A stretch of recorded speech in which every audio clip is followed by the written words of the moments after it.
brief introductions. Mark Calway. I'm at 3 paper buildings. I was called to the bar in 1989.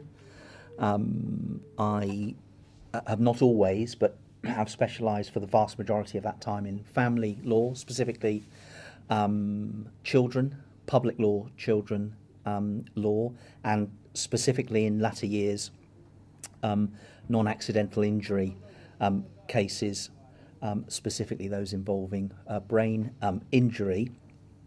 I also sit as a recorder in the family court in both public and private law children work. And in order to show you the breadth of family law right from the get-go, my name is Tim Amos. I was called even longer ago than Mark. I saw some eyebrows go up with 1989, so get your eyebrows ready, because I was called in 1987. I'm head of chambers at a set called Queen Elizabeth Building, or QEB. We do not do the public law work that Mark is going to tell you about, in the sense of the state intervening in the lives of children and potentially taking children away from their parents. That's public family law, and we at QEB, we do not do that. What we do is the whole gamut of private family law, so arguments between parents in relation to children, and that may be issues such as religion or medical treatment of children or educational issues for children, as well as the issues that you'll be thinking of: how much time does child X or Y spend with each parent, and sometimes where is child X or Y going to be based as between the parents or indeed somebody else. So we do that, but what we're particularly known for is dealing with money. International money cases and also national money cases, but cases where there are assets across borders, cases where there are people across borders, because as you will each know from your own lives, more and more relationships are already international cross-border relationships, and we deal with the consequences when those relationships break down, and in particular not only ensuring that people are properly provided for financially, but that their orders for financial remedy are enforceable and can be enforced in wherever around the world is going to produce the assets, because as you will immediately see, there's no value in getting an English order for the payment of money unless you can actually enforce that order around the world to get the money that the order says that you're entitled to. So that's the sort of work that we do at QEB. It's very different from the work that Mark does. The great factor that Mark and I have in common immediately is that we both sit as recorders, in other words, as part-time judges. He, like me, is probably old enough that we only have to sit for a minimum of 15 days a year. That's right. The latest crop have to sit for 6 weeks a year as a minimum. So it follows that most of my time I am a barrister, but a small part of the year I am sitting as a judge at first instance in family cases, and those cases can be money or children. And so Mark may also join with me in saying that the people that come into his court will be luckier if they have got public law children cases than if they've got money cases, and you may be thinking, and Mark may well be thinking, that the people that come into my court are a good deal luckier if they have a money case, preferably an international money case, rather than a public law child case. But with that introduction, I'll hand back to Mark, and we'll bat to and fro as we go through. Absolutely, and I think that's following on from what Tim said at the very beginning there. That just gives you just a snapshot of the breadth of this order. We often think that particular types of law, you're in a silo and it's a very narrow area. Gives an example of how wide an area family law is and the huge range of disputes. I suppose they're commonly, or the common factor is they come from a relationship between, not always adults, sometimes those are even younger than that, not always involving children, but involving some sort of relationship and connection, which was a financial connection, married, unmarried, children. So and alive or dead. And alive or dead. Very good point as well. That shows the breadth and the different types of work, both within the UK. I'm dealing with, as I've already said, public law children cases, a little bit more detail. It's when the local authority, commonly, is seeking to either regulate or more likely remove children from a family because a threshold criteria has been crossed. There's been evidence of concerns that significant harm has been caused to the children, or there's a risk that it's been caused. That's a UK-based jurisdiction, although increasingly myself, Tim's already talked about his extensive international practice, but increasingly, as Tim has said, people are living in the UK from all parts of the world. So cases that I do have an international aspect because one or other of the partners wants to go back to an other country where they originally arrived from. A typical day, perhaps. There's no such thing, I think, would be what I would say, other than the fact that both Tim and I, although I would imagine, I'm sure he'll say, but perhaps there are days when Tim is advising on paper or seeing people in conference and negotiating settlements, certainly in financial cases, and there's of course a premium put on that to save time, costs, and litigation. And stress. And stress, most importantly stress. That doesn't form such a large part of public law children cases, although there is a programme now of what's called settlement conferences. But if there's a dispute between a local authority who want to remove a child and you're for a parent, as you can probably imagine, that's difficult to negotiate a middle way. It either is or it isn't. So I'm in court most days. That's the one thing you can be sure about. Where that is could be anywhere in the country. I know Tim does a great deal of travelling. I do a great deal of travelling. I'm sure we'd like to be in London if at all possible, but it doesn't always work like that. Just to use an example, I'm starting a 10-day case in Blackburn on Monday, so we'll be travelling up tomorrow. Weekends are often spent preparing, as are evenings and sometimes into the very early hours of the morning. Your cases can change. Where you need to be the next day might change. Emergencies often happen. Ours is an area, family law generally, whether that's finance or with children, whether things can happen that need to have judicial intervention at the earliest possible opportunity. So emergency hearings, urgent applications are, certainly when you're starting, are very much the stuff of a normal week. And as an interjection, an example of that, if you divide the whole legal field and put family law on one side, all sorts of family law, and then all of the other aspects of the legal field on the other side, most other legal fields are going to be having a judge decide what has happened. Was the contract made? Was it broken? Was the duty of care breached? Has damage flowed in a non-remote way from that particular act? Whereas by contrast, family law, both in terms of what Mark is doing and in terms of what I am doing, very often the judge is looking into the crystal ball and saying, well, what is the future going to hold? What is, according to the criteria that I, the judge, have to exercise, what is the best resolution for this family, for this child, for this situation, out of what may be a very large number of potential resolutions? And very frequently in the public children family law arena, the question is, what is the least bad resolution of the available options? So it's a very different judicial approach. It's therefore a very different legal framework. And it's sometimes said, oh, well, family law, there isn't even really any law.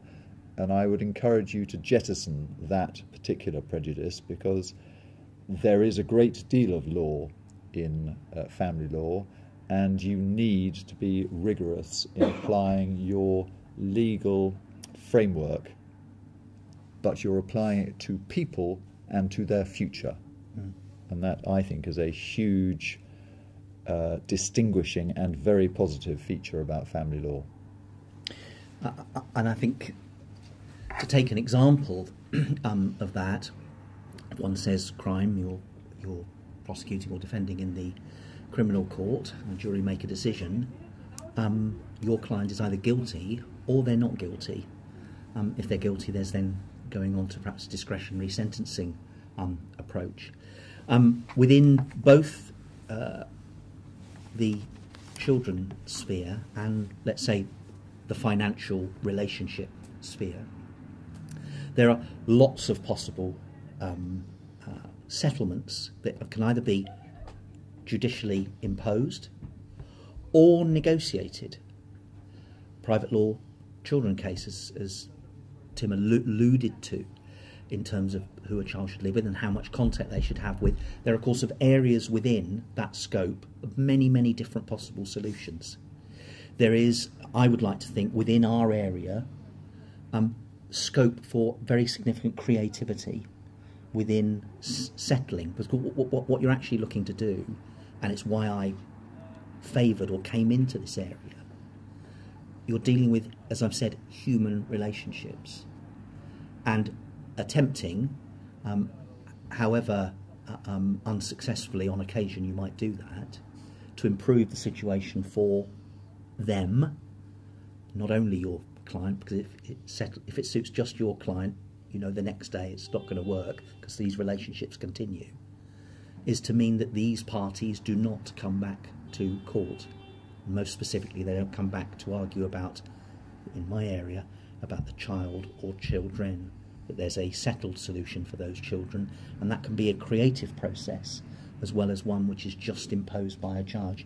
And that's, I think, what you get as an advocate within our area, is using your legal training and applying the rules. And I very much agree with what Tim said about it's often characterised that we are in an area where you don't need to know very much law, and there's no rules about evidence, and you just sort of, everything goes in and somebody makes a discretionary decision about it. That's not right. You need to know your basics. They are absolutely crucial, and they're crucial to the creative process as well. But within that, about negotiation and mediation, crucial parts of what we do, there is an ability to be creative for people, to create solutions for them which are abiding solutions for them, one hopes, which is a fascinating part of what we're able to be involved in. And if I can jump in there, it's a really important part, because particularly for families, any member of a family, an agreed solution as to the way forward is going to work far more likely in a manner that is successful than a solution, however correct, that has been imposed upon them by some outsider, in this case a judge. And so what to my mind is fascinating about this exchange is that you are seeing two people talking from almost opposite extreme ends of the family law spectrum, but there are some really central tenets that are absolutely common to what we do. And that is that usually your client in family law is coming to you at a time when things are about as bad in their life as they think that they could possibly ever get. Definitely. Sadly, sometimes they're mistaken about that, and the things actually could get even worse.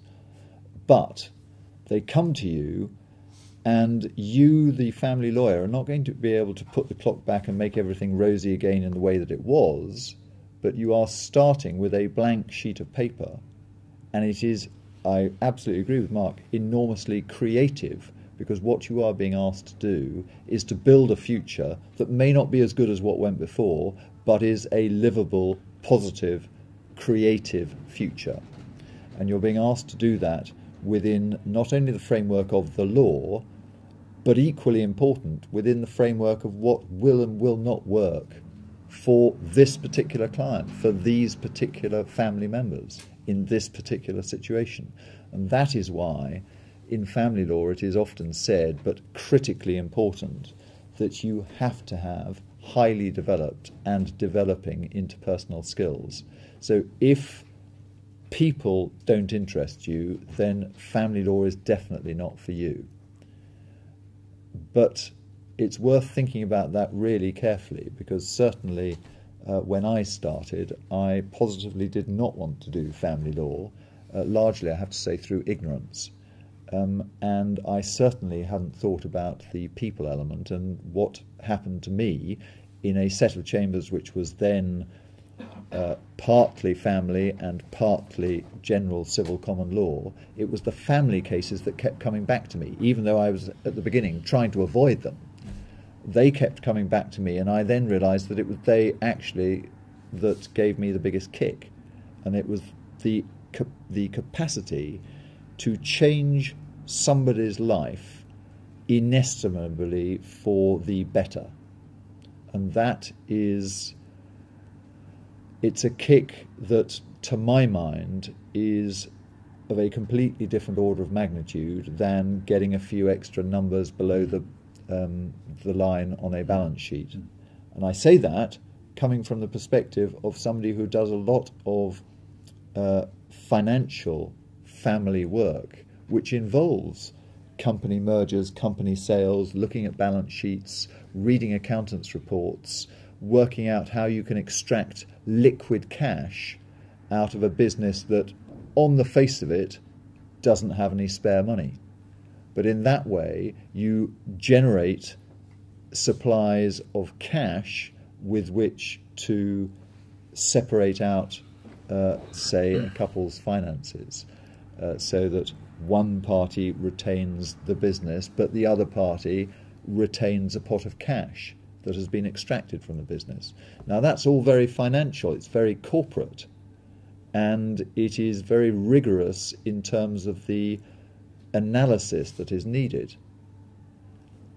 But again, it's all driven from the human need. And I continue to find that, even after 30 years, doing an area of law that I initially said I definitely didn't want to do, I continue to find that very stimulating. I would completely agree with that. I know we're asked to touch on what one would find appealing about it, and I completely agree with Tim that's the core of it. If you're interested in human beings, relationships, and improving somebody's situation, and as Tim says, they're coming to you. They're not coming to you because everything's going great. They're not. None of them are. They're coming to you because there's a real problem within the family sphere.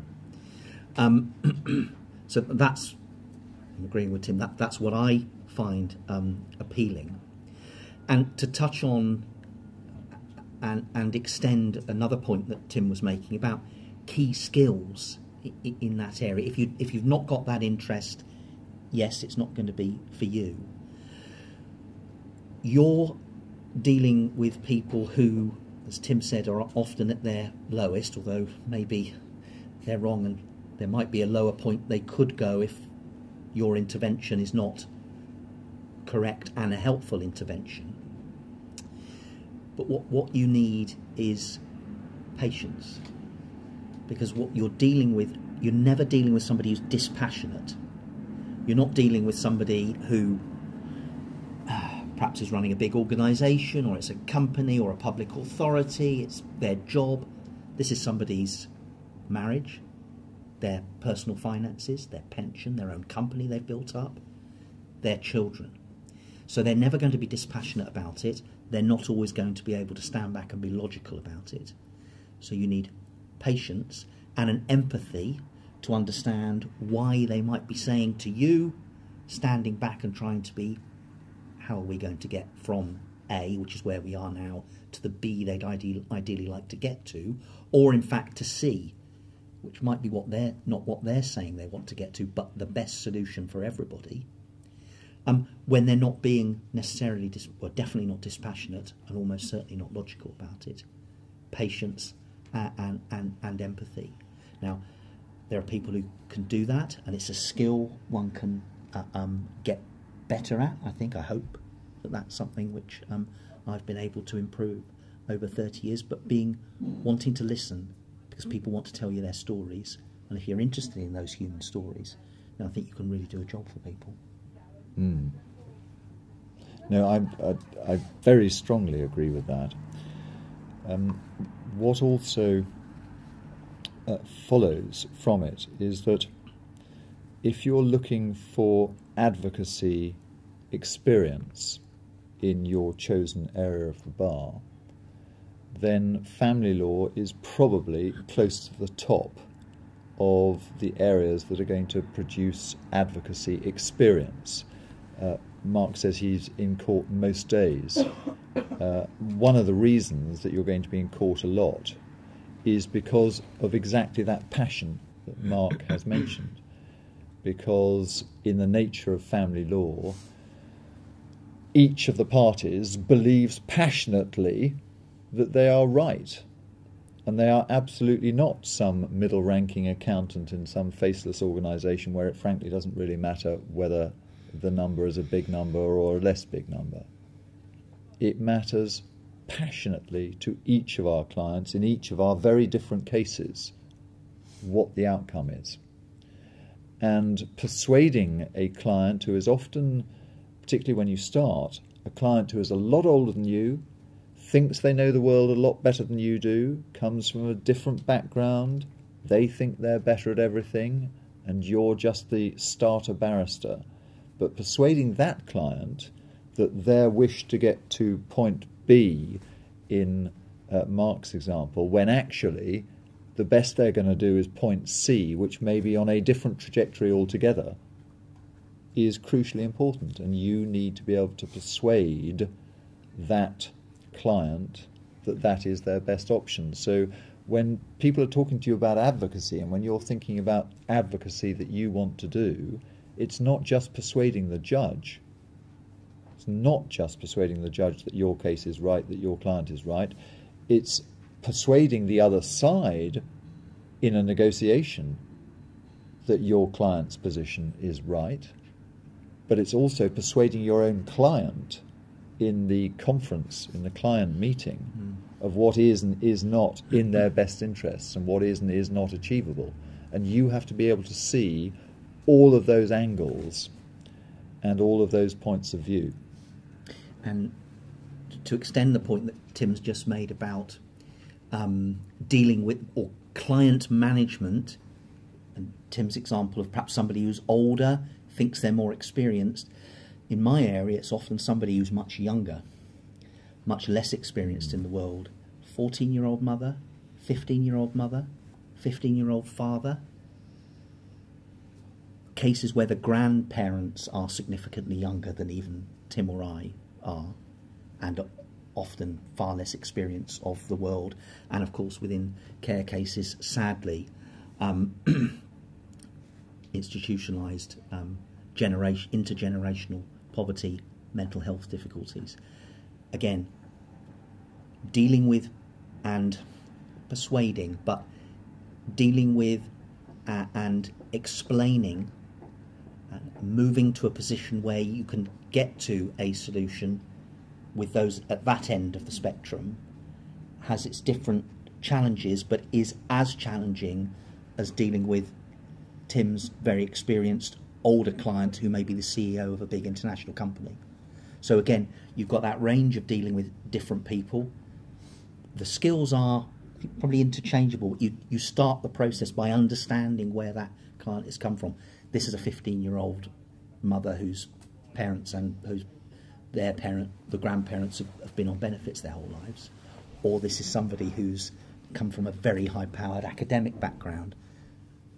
Understanding where the clients come from, understanding your instructions, the papers you've seen, knowing them inside out. Where are we going on this case? What are they wanting? What experience am I bringing to this case? Looking at it, making my own assessment. I just don't think we're getting there. We're going to get to here, or this would be a better approach to it. And then explaining that and bringing the client on a journey with you. They give you their instructions, but I think uniquely almost within family, to get them to a point which might very well not be where they started, but where they are going to get the most satisfaction. One of the things that we're asked to touch on this afternoon is personal qualities that would make it very difficult to succeed in family law. And when I was thinking about it, there is this aspect that came to the fore.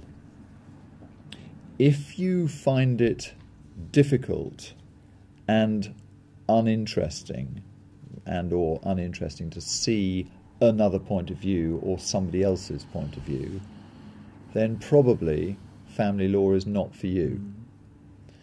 Of course you can learn and you can change, but it will be much more interesting and much more rewarding to you, I suggest, if you are fundamentally quite interested in other people's points of view. Because empathy is not just about being a nice person and being sympathetic and getting on with people. It's actually being able to put yourself in somebody else's shoes and have an interest about that, and therefore see the world through their eyes. We're about to have yet another visit from yet another American president, and this particular one provokes positive and negative views, perhaps more than previous ones, but the one I want to take you back to is the one right at the end of the Second World War, President Truman. When he was going to visit any of the countries outside the United States, he had his people apparently prepare a world map that had that country, Montenegro or whatever it was, at the centre of the world, and the rest of the world went out from that country.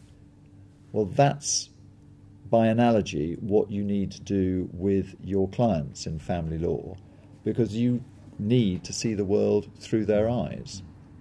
And that, I continue to find, is a fascinating, genuinely fascinating task. And it means that even at our advanced age, at Mark's and mine, and we won't bore you with our combined age. Good.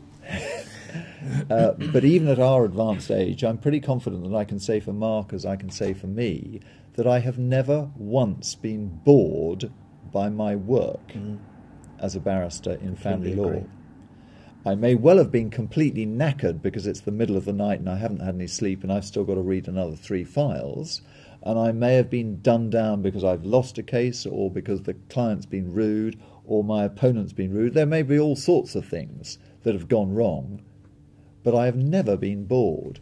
And if you talk to most people in their 50s and ask them after a career of 30 years, how's it been? Good, bad, indifferent, made a lot of money, made no money? That doesn't matter so much. What really matters is when you talk to this person, they say, well, actually I'm pretty bored doing what I'm doing.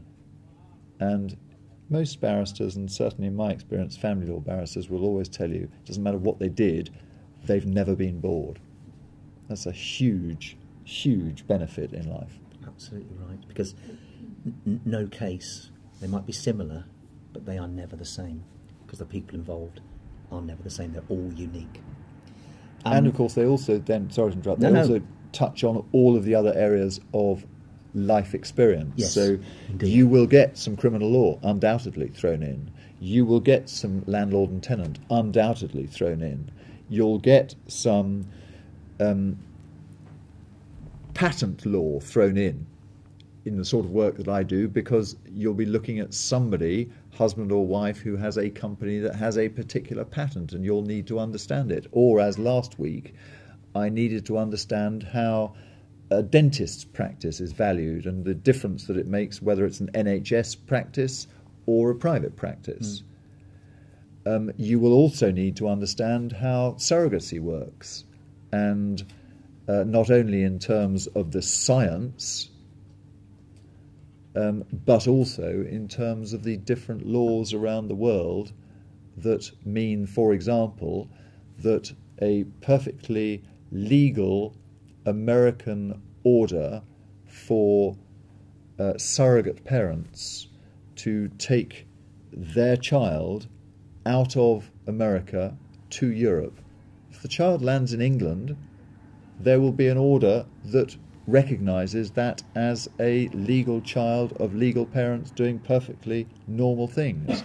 If the child lands in France, there's a criminal action in prospect because the child is not recognised as the child of those surrogate parents. And so immediately you're into the cultural differences around the world, and let's face it, France is only 25 miles away from Dover.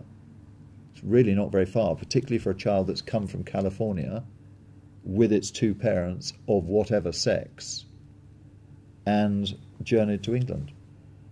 So all of these issues keep flooding up in family law. I think it can be fairly said that actually family law is an area where, I don't think there's any other area where there's more law, actually, because of those interconnectedness that Tim just used an example of. I'm just noting the time before we run out of time. Unless there's anything else, Tim, that you wanted to mention in terms of the short brief we've been given, perhaps open it out for 5 or 10 minutes of questions, if there are any. Please. Hi, thank you for talking today. I appreciate probably not in public proceedings, more likely private proceedings. How do you deal with litigants in person? So coming up against them. It's another interpersonal skills point. It's a really important point. I'm just thinking about the area of public law, which obviously is Mark's area more than mine, but I wouldn't exclude litigants in person even in public law, because on the face of it, yes, you're going to have a local authority who is almost bound to have legal representation, bound in every sense, but you may have a whole range of respondents to that family law application, which will be potentially literally Uncle Tom, Cobley and all, and they may very well not have legal representation. Correct. So really, at every level and at all walks of the family law life, we need to recognise the litigant in person. Absolutely right. And that is literally somebody who is in the courtroom on their own without legal representation. They may have what is called a Mackenzie friend, in the sense of a non-qualified litigation assistant who is in most cases not allowed to speak but is allowed to help them write notes and point them to evidence. But basically they're on their own, and that litigant in person certainly exists very much in the work that I do on the money side of family and on the international side of family.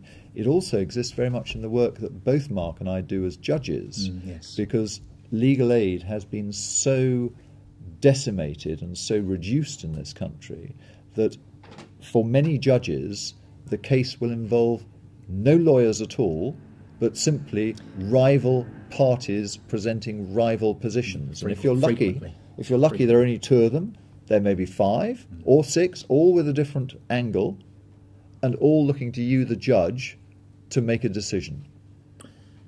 And I think that the 30 years on either side, so 60 years of experience, is what enables you to do that. And it is difficult, and Tim's right to say the legal aid changes over the last 5, 10, 15 years has made that a skill that is really necessary on a very, very regular basis. So again, I think it's experience, but again, using those skills that we spoke about earlier on about dealing with one's own client are skills that you can transfer to dealing with a litigating person on the other side. And so in concrete terms, to answer your question, how do you deal with a litigant in person? You have to gain their confidence. You have to gain their confidence in a way that also satisfies them that you are not simply trying to pull the wool over their eyes. So personally, I always say to them, you don't have to talk to me at all. I represent your ex or whoever it is, and you clearly do not have to say anything to me at all. But when we go into court, the judge is likely to ask us whether we've been able to have a conversation in order to narrow the issues. And what I am being told by your ex is that position is X, Y, or Z. Is that something that sounds right to you, or is it something we disagree about?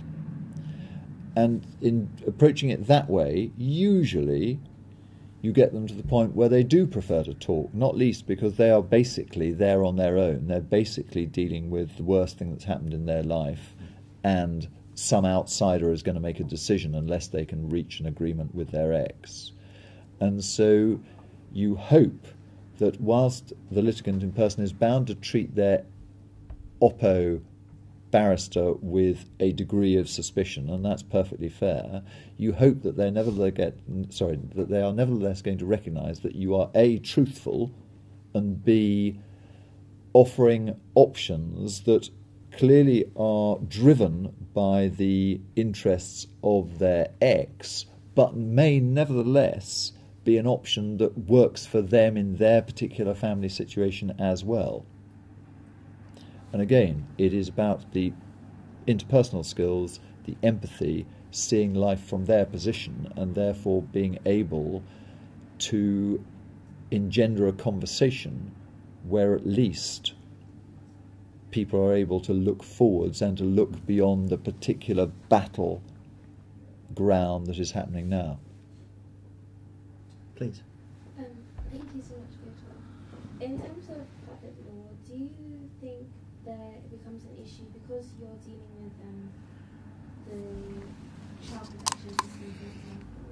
Do you think it becomes an issue in having to consider the child protection system's laws as well as the laws, the acts and laws that you have studied? Does that ever conflict? Is there any conflict between child protection rules and regulations and the rules or laws that we've studied? You're asking. No. Well, there can be regulations, perhaps Tim touched on it, where in one jurisdiction one thing's legal and in another jurisdiction something's illegal. So there may well be, and it's about knowledge of those rules and regulations, and if they come into conflict, these are some of the occasions where sophisticated legal arguments, which again, one takes one's instructions, so reflect a positive outcome for your client, are ones you need to make. There are often, certainly with international work, in fact very often, conflicts which have to be resolved in this jurisdiction about rules that might or might not apply, issues of comity, issues of... i.e. having respect for the other country and their courts. Yeah. So not simply saying, well, we've got a law here and that's going to be better than anybody else's. But how is something which you, to go right back to what Tim was saying at the beginning about finance work, well, if you get an order here that husband is going to pay me £5 million, but he's in Dubai or Borneo or Argentina, how am I going to get that money? What are the rules there and how can I... Some of this can be very, very complicated. And when you read it, think, well, how does this all fit together? About fitting that jigsaw together and making, as we've said before, people often in other areas say, well, family, you don't need to know much about it. It's all touchy-feely and trying to work something out at the end of the day. Well, that's a perfect example of where arguments can be very complicated, need to be nuanced and subtle, and takes a great deal of work to get to a position where you can make an argument. Those sort of cases are often, in fact, the most interesting. Yeah, and they are the ones that absolutely focus on the rigour of analysis that is necessary. Because, for example, take a straightforward marriage case. Assume that the parties are married and assume that they get divorced in one country, and then ask yourself, well, will that divorce be recognised in another country? And it's not that far from home. It's one of the implications of Brexit, for example. Who's going to recognise an English divorce? And which countries? And then you may well have what they call a limping marriage. In other words, the divorce is recognised, say, in England, and in the other 12 signatories of the 1970 Hague Divorce Recognition Convention, but not recognised elsewhere in the world. And so they're divorced in England, but in some other country they're still married. And then ask yourself, well, suppose one of those people remarries. Perfectly legitimate in England, completely bigamous and illegal in the other country. And so again, you're coming back to conflict of laws. And again, it's not touchy-feely, that's real law, and it's understanding how the international world works. I'm going to have to stop you there, sorry. Thank you very much indeed. To break it up for the day. It's always the hardest talk to break off this one, because it's always fascinating. Thank you very much indeed. Well, you are very kind. You're definitely on message now. Thank you very much for coming along.